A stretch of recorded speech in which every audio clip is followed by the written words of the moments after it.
Ал сәлем достар, мен Қарағандыға Life Garden деген ресторанға келіп тамақтандым. Осындай бір керемет интерьері бар.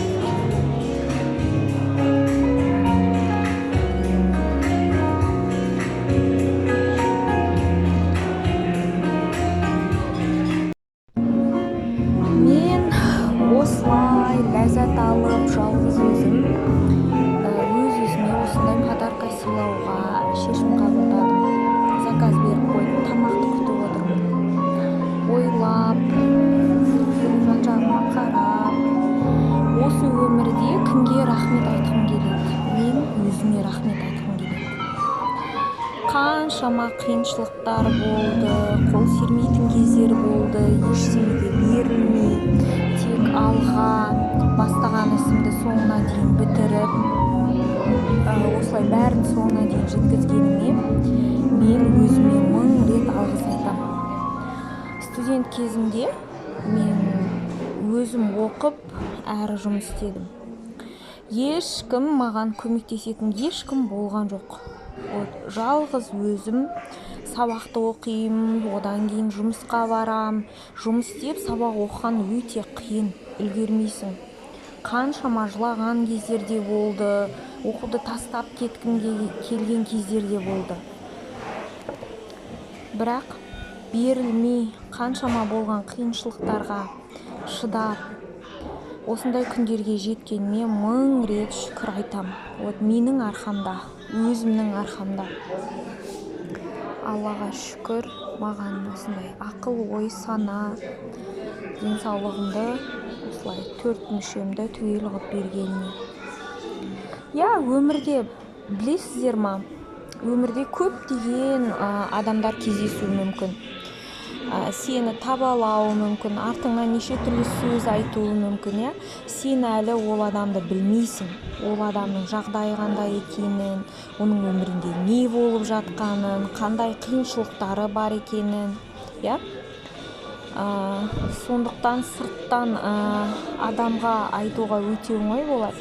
Мен осы 2009-2010-2011 бірінші-екінші курс болған кезде қатты депрессия болған кездерім болды. Өте қатты депрессия, даже суицидальный мысли болған кездер болды.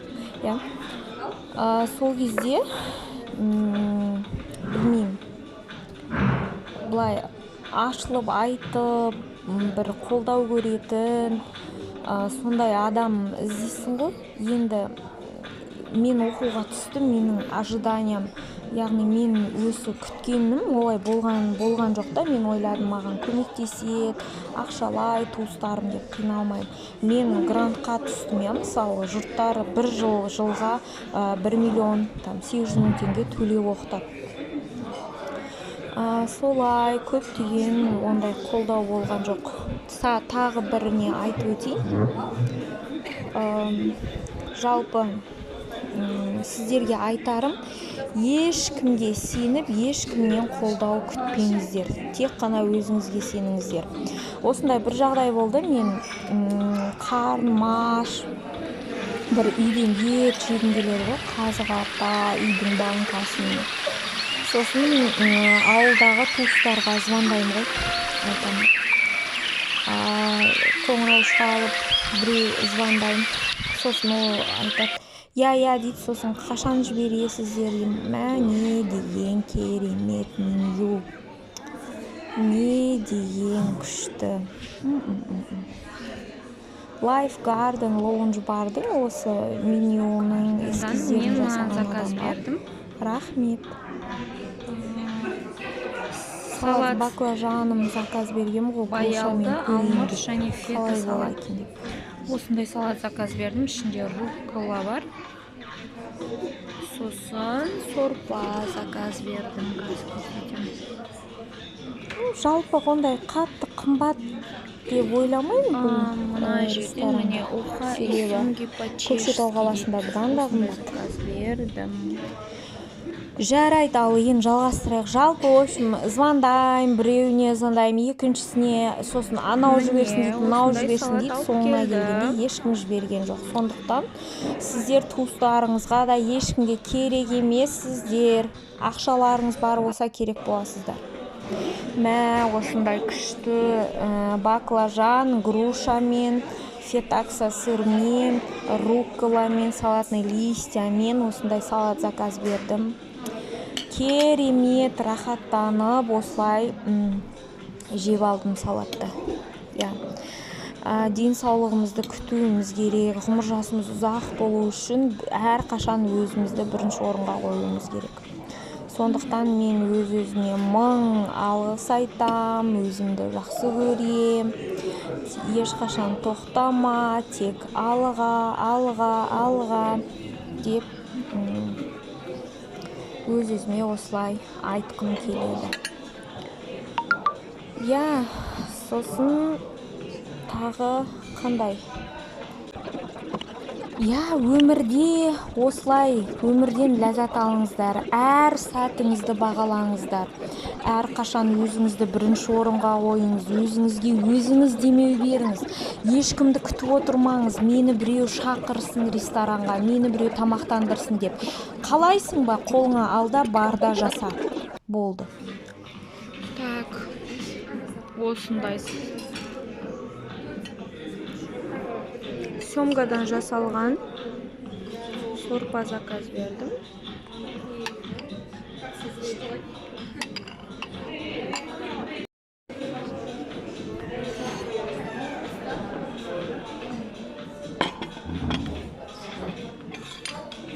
Ал енді достар туралы айтайық. Достардан қандай да бір поддержка, көмек күтуге болады ма?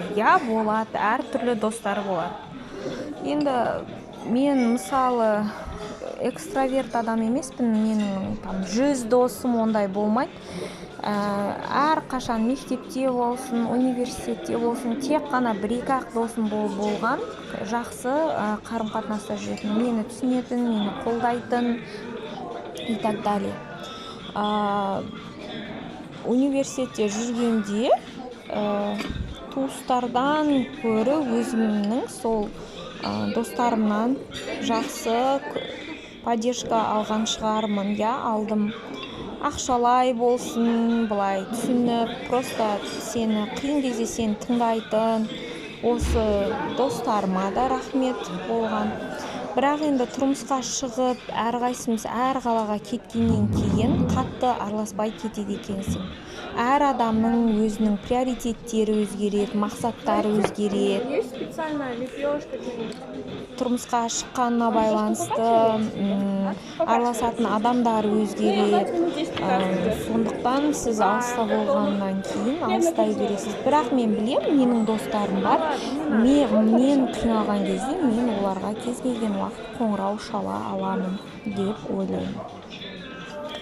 Мына жер тамаша, көріп отырсыз, керемет, әуен ойнап жатыр, тамақты ішіп, рахаттанып. Сосын даяршылар да өте керемет, сондай доброжелательный. Сосын осы ресторанның маған стилі ұнады. Стилі өте әдемі, нәзік, женственный. Сосын қазіргі заманға сай, мына ыдыстарының өзі керамика, да? Мен өзім эстет адаммын. Әдем болса, мен өмір сүргім келіп, қоршаған орта әдем болса, немесе әдем парк, әдем жерлерге осылай, яғни барып, серуендеп отырсам, содан ләззат аламын. Мысалы, көп адамдар тағмаған айтады, қалай сен жалғыз өзің барасың, біреумен неге бармайсың деп. Неге мен біреумен баруым керек? Мен өзімді жақсы көремін, өзімді сыйлаймын. Маған өз-өзімен ешқашан ішім пыспайды. Мен 1000 есе ләззат аламын. Өз-өзіммен, өз ойыммен, осындай сәттерде ойланып, мақсаттарымды қойып, қандай мақсаттар қою керек, және ақша жағынан қалай ақша табу, яғни өзімнің қаржылық деңгейімді қалай көтеруге болады, қандай бизнестер ашуға болады, және тағы басқа осындай мәселелерді осындай жалғыз өз-өзіммен уақыт өткізу арқылы көптеген нәрселерді шешем. Және көбінесе кейде уақыт болмаған кезде осылай барып, яғни әдемі жерлерде тамақ ішіп, бәрін болғаннан кейін кейде жұмыс та жасап аламын. Жұмыс жасап, өзі болатын проблемаларды шешіп, бәрін түгелдеп солай жасаймын. Достар, қорытындылай келе, менің жасым 31-де, сіздерге айтарым, ешкімге сенбеңіздер, өздеріңізден артық. Сосын тіл үйреніңіздер, ағылшын тілін үйреніңіздер, сосын айналаңызға деңгейі сізден жоғары адамдарды жинаңыз, солармен араласыңыз. Ол деген адамды бөліп жару емес, сіздің өзіңіздің қызығатын заттарыңыз өзгерген кезде сізге өзіңіздің ортаңыз қызық болмайды. Сондықтан сіз басқа деңгейге секіріп, басқа деңгейдегі адамдармен араласуыңыз керек. Себебі сол адамдардан сіз көптеген информация біліп, және өзіңіздің деңгейіңізді қалай өсіру туралы қосымша ақпараттар ала аласыз. Сондықтан ешқашан қорықпаңыздар, адамдармен сөйлесіңіздер, танысыңыздар. Мысалы, көп адамдар, яғни самооценкасы төмен адамдар, только өзінен төмен, яғни мансап жағынан, сондай жақтарынан өзінен жоғары адамдармен араласуға қорқады. Негізі қорықпаңыздар. Наоборот, ондай көп көрген, көп оқыған, көп жұмыс істеген адамның жағдайын күшті түсінеді. Көмек сұрасаңыз, ақылын беріп, сізге жол көрсетуге дайын. Ал енді комментарийға мені мақтап жазып кетіңіздер деп қояйын. Қалай менің кофтам? Осы худиді көріп, бір көргеннен ғашық болдым. Сосын ақшамды қимай алмай кеткем. Содан кейін үйге барып, біраз ойланып, жоқ, бойымнан кетпей қойды. Бойымнан кетпей қойғаннан кейін қой, алайын, болмайды деп барып алғансым. Енді өзіме керемет жарасып тұрған сияқты, Ал мен қандаймын? Қасымды жұлған жоқпын, где-то бір ай болған шығар. Мен осы кезде бір ай жұлмаған ем. Қазір уже бұл қыста болған жағдай. Ал қазір уже апрель, әлі қасымды жұлған жоқпын. Білмеймін, дұрыс бір қашылатын адамға бару керек. Ал достар, сонымен осындай. Егер сұрақтарыңыз болса жазыңыздар, қандай темада сөйлескілеріңіз келеді. Ал енді көп сөз болып кетті. Осылай мен бір хомячок секілді жеп отырмын, өзіме күлкім келіп отыр. Ал бір тарелка салатты осылай бітіргенсің. Осындай керемет өзіме шай заказ бердім. Марокканский деді ма, ұмытып қалдым осы. Марокканский ма, шах деді ма, принцесса деді ма. Шайдың түрі көп екен. Шай өте дәмді, белиссимо, брависсимо. Енді айта алмаймын шайдың дәмін. Керемет, қарным тойып, терлеп, рахаттанып, өзіме дән риза болып осылай шайын ішіп алғансың. Ал көңіл-күйім күшті, керемет болды. Очким қалай кетті, достар? Гарри Поттерді өте жақсы көремін. Очким де соған ұқсас. Сол осылай өзімді еркелетіп, әдемі жерге барып, көптеген нәрселерді ойлап, осы жерге айтқанбыз. Қарағандыға не үшін келдің дейсіздер ғой. Менде повышение квалификация болған, соған келдім. Life Garden'ның әжетханасы. Мынадай әжетхана. Ал бұл жерде мен сәлем.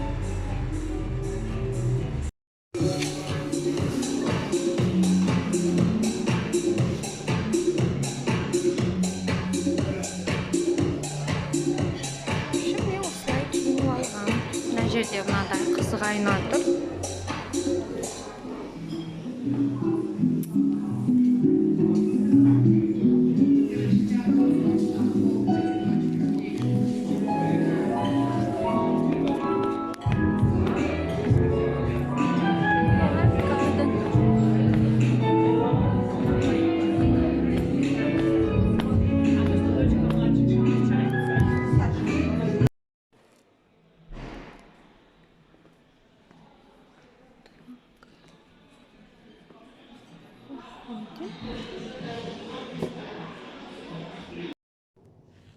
Қараңыздар.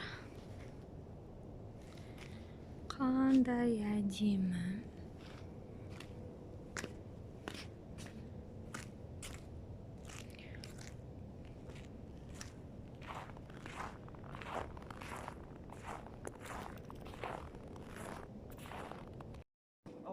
Максон, например.